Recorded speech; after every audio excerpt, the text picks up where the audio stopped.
Hi and Assalamualaikum. My name is Muhammad Abdullah Fahim. We are from Group 1. We will present about Padini Holding Berhad.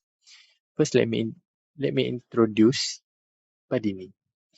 Padini was found in 1971. It also is a Malaysian fashion staple known for quality, elegance, and affordability. Padini, a significant retail brand in the country, sells clothing and accessories for men, women, and children. The company's success comes from its ability to adapt to changing fashion and consumer tastes. Padini's brand targets distinct market segments, ensuring wide appeal.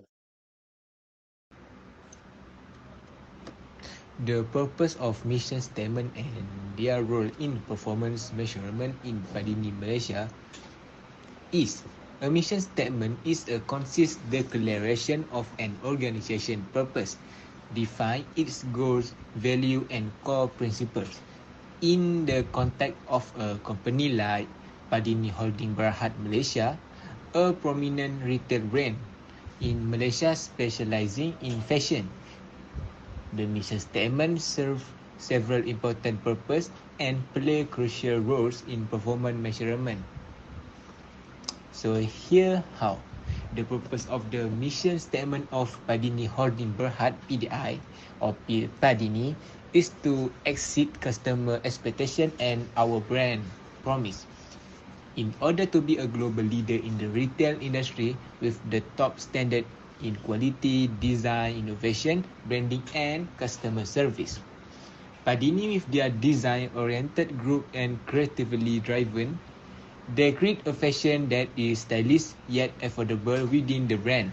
Mission statement often the fundamental goals and objective of a company and involve access to the progress toward the objective. The mission also is the guide to the success for the Padini Holding Berhad to reach their objective and goals.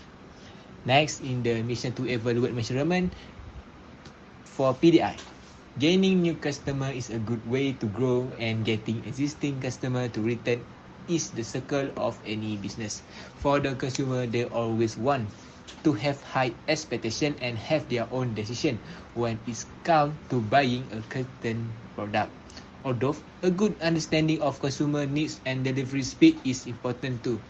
Also, the latest trend and fashion should be as soon as possible with many competitors at the right time, right place and affordable for buying.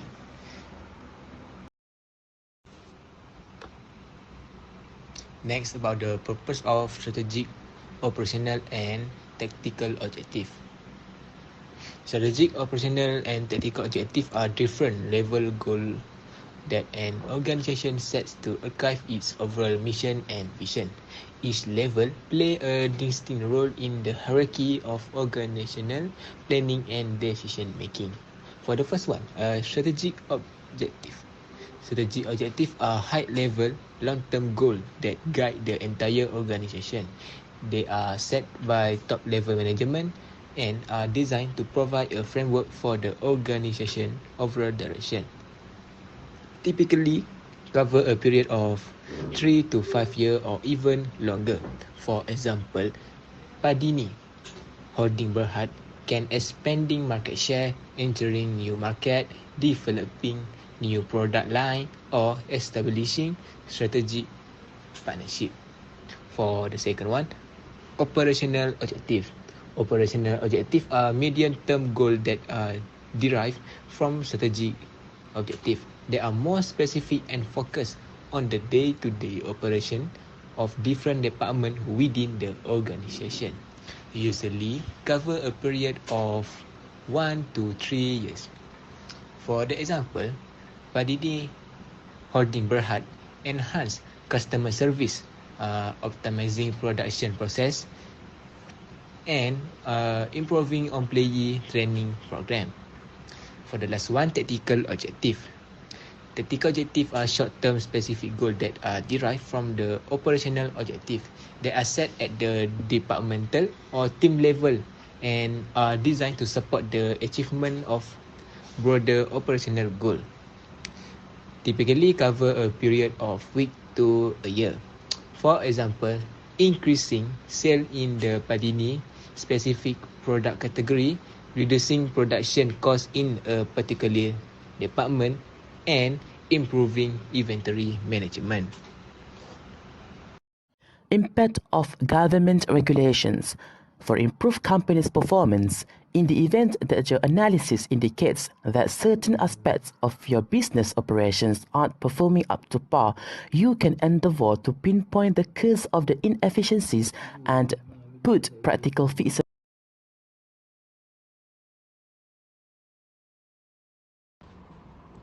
Now we move to the financial performance indicator. Financial performance indicators are measurable metrics used to assess, monitor, and forecast a company's economic well-being. They serve as tools for both corporate insider and outsider to examine how well the business is doing, particularly in comparison to rival, and to identify the firm's strength and shortcoming. Financial performance indicator, also known as key performance indicator (KPI). Next is calculation and interpretation financial performance indicator for profitability, liquidity, and risk. Method how to improve this measure.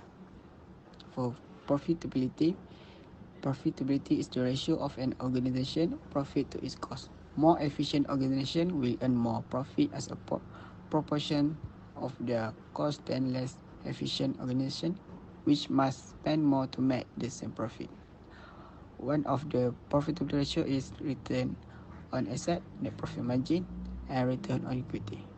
For liquidity is a measure of how easily it can meet its short-term financial obligation.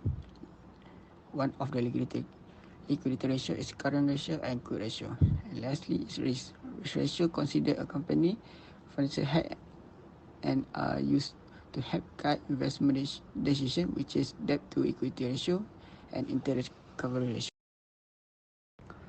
Profitability, return on asset. In 2022, Padini Holding Berhad return of asset was 10.31%, which is an improvement from the previous year, 4.24% in 2021. The higher ratio is better than the lowest ratio because it means that Padini Holding Berhad is earning more compared to its asset. It shows that the Padini Holding Berhad is using its capital more efficient to generate earning. For net profit margin, in 2021, Padini Holding Berhad operating profit margin was 5.25%, which is lower than the next year, which is 2022, was 11.69%. A higher profit margin is always desirable since it means the company generate more profit from its sale. Lastly is return on equity. In 2021, Padini Holding Berhad return on equity was 6.74%, but in 2022 it decreased to 6.06%. It means that a decreasing return on equity indicates that Padini Holding Berhad is becoming less effective in generating profit. For liquidity, current ratio for Padini Holding Berhad in 2021 is 5.4, which is higher than in 2022, which is 3.62. An ideal current ratio fall between 1.2 to 2, signifying that the business possesses twice as many current assets as liability to manage its debt. For quick ratio, Padini Holding Berhad in 2021 is 3.92, which is higher than quick ratio in 2022, which is 3.13. The greater the ratio, the healthier the company financial condition and overall ability to meet its financial obligation. Next is debt to equity ratio for Padini Holding Berhad in 2021 is 37.08%, but it increased in 2022, which is 40.35%. Typically, a favorable debt to equity ratio fall within the range of 1 to 1.5. For interest coverage ratio, Interest coverage ratio for Padini Holding Berhad in 2021 is 4.51, which is it increased in 2022 to 11.6. However, in many instances, investors and analysts prefer interest coverage ratio of at least 3. This signifies that the Padini Holding Berhad income is dependable and steady. Now we move to the calculation for ROI and RI. ROI for Padini Holding Berhad in 2021 is 7.13 and it increased in 2022, which is 16.2%. For residual income, Padini Holding Berhad in 2021, the value is negative, but in 2022, the value is positive. Positive RI is mean the company exceeds its minimum rate of return, but a negative RI made it fail to meet the projected rate of return. Next is shortcoming for return on investment and residual income. For ROI, firstly, is sensitive to time period. ROI is sensitive to that time period under consideration. Shorter time frame may return, while longer period may dilute them. Next is neglect risk. ROI does not specifically take investment risk into account. More return project might also entail more risk, and ROI could not adequately account for this trade-off. For RI is risk oversight. The metric assumes that the cost of capital adequately reflects the risk associated with an investment. Next is neglect of the time value of money. Residual income does not incorporate the time value of money, potentially undervaluing projecting with higher return in later period.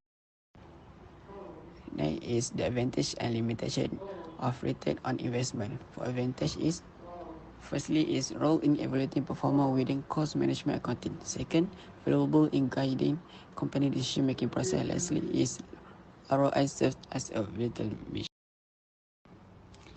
For ROI, limitation is financial metric is it limited consideration of the time value of money. Second, crucial to note the inclusion of external factor that can impact investment return. And lastly, is tendency to overlook risk consideration. Next is the advantage and limitation of residual income. The advantage, firstly, is comparing internal performance inside an organization. Second is capacity to cultivate a strategy outlook in the process of making decisions over an extended period of time. For limitation, firstly, is suffer from a deficiency of external benchmarking. And lastly, is inherent complexity in comparing outcomes across different corporate divisions or initiatives. Next is analysis past performance and suggest way for improving financial and non-financial. Despite the two circumstances, the group performed well in the fiscal year under review. The environment has been impacted by health issues. The group made a remarkable profit. Way how to improving for financing is involves a comprehensive approach that addresses various aspects of financial management. One of the way for improving financial performance is develop a clear and realistic financial plan that aligns your short-term and long-term goal. For non-financing, involve in enhancing various aspects of operation productivity and overall organizational effectiveness. Training and development is one of the ways for improving non-financial performance. Lastly is the causes and problem created by short-termism and financial manipulation of results and suggest methods to encourage a long-term view. For causes of short-termism and financial manipulation in Padini Holding Berhad. The first is limited focus on immediate cost reduction tactics, sometimes disregarding long-term sustainability and the creation of value. And second is cost management accounting may be worse by time and resource limitation. Next is problem may created by short-termism and financial manipulation of result in Padini Holding Berhad. Firstly is neglect of intangible asset which may have long-term effect. Second is short-term thinking is the imprecise allocation of cost. And lastly, for the method to encourage a long-term view. For the first method is use integrating quality-based and with financial goal. And second is develop realistic short-term goal in order to foster a long-term view.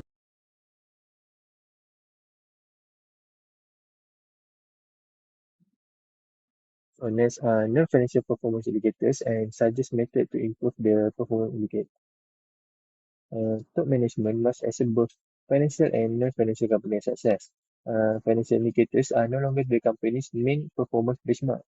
The balanced scorecard, developed by Robert Kaplan and David Norton, measure non-financial performance. The balanced scorecard aligns business activity with the company's vision and approach, improve internal and external communication, and track success against targets. The balanced scorecard examines financial, customer, internal business, and innovation and learning aspects. Padini aims to become a global retail brand with a variety of purchasing opportunities for different customer groups. The company also keeps a huge assortment of high-quality, affordable products.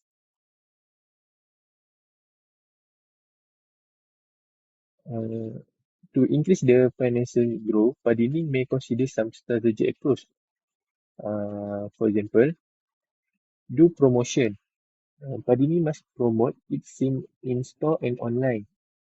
It, its item in store or online. If timed for years and sale, this offer can boost Padini's sale. With higher product sales, Padini's revenue will rise, boosting its financial growth. Next is strengthening brand identity. Padini must focus on building a strong, globally recognizable brand identity in the wholesale business. Padini can increase clients who browse and buy its product and retain existing customers with this move. Thus, Padini can expand its retail market share. And for the suggestion to create balanced scorecard, first we have finance perspective. Padini strive for longer profitability and growth, increasing product sales through target marketing and cost management has helped. ROE, EPS, and YTD loan rate show good trend. The corporation want increase operating income, boost shareholder value. Second, we have customer perspective. It is a customer-centric approach. Padini offer high-quality items to competitive pricing. Next, we have internal business process perspective. Padini prioritize internal efficiency, re-engineering order delivery, and improving customer service. Lastly, we have learning and growth perspective. Padini value staff development, employee training, and leadership program demonstrate a commitment to learning. Positive results include the percentage of people trained in process and quality management and their leadership performance. The organization want to improve personnel and find and develop leaders. Next are critical success factors, key performance indicators, and alignment with objective and missions. A comprehensive analysis of Padini Holding Berhad. First is customer satisfaction. Objective element to become the preferred choice for customer. For CFS, providing excellent customer service. KPI, customer satisfaction rating through survey or feedback. And next for product quality, objective alignment to offer reliable and durable product. CSF, maintaining high quality standard. KPI, product return rate of all customer complaint related to the product quality. And next we have employee training and development, inventory management, store efficiency, market expansion. For market expansion, our objective element to reach a wider customer base, increase market share, and achieve sustainable growth. For CSF, expanding into new market and geographic region. And for KPI, number of new store opening or market penetration rate. As you can see here, we have 5 more. And we have social responsibility, brand awareness, online presence and e-commerce performance, employee engagement and satisfaction, sustainability and corporate social responsibility. For social responsibility, for objective element, to be a responsible corporate citizen, contributing to the community and promoting sustainable practice. And CSF, demonstrating commitment to social and environmental responsibilities, and KPI, percentage of sustainable product of the community engagement initiative. So overall, Padin Holding berhad strategic focus on CSF and KPI, improve operation efficiency and position the company as socially responsible and customer-centric. This factor, coupled with the mission and goals, ensure that Padini's lead to the patient retail market by overcoming problems and seeing opportunities through resilience and. So, for conclusion, Padini Holding Berhad's strategic position may be determined by analyzing its performance measured in finance, customer happiness, internal operation, and innovation earning. Padini can make informed decisions, ensure financial stability, improve customer satisfaction, optimize interval process, and foster a culture of innovation and education by continuously monitoring internal business process indicators. Padini must constantly review and improve these KPIs to react to changing market condition and be competitive in fashion retail. Padini must overcome matrix complexity, data requirement, and potential misalignment to maintain and improve its fashion retail position. Thank you from us.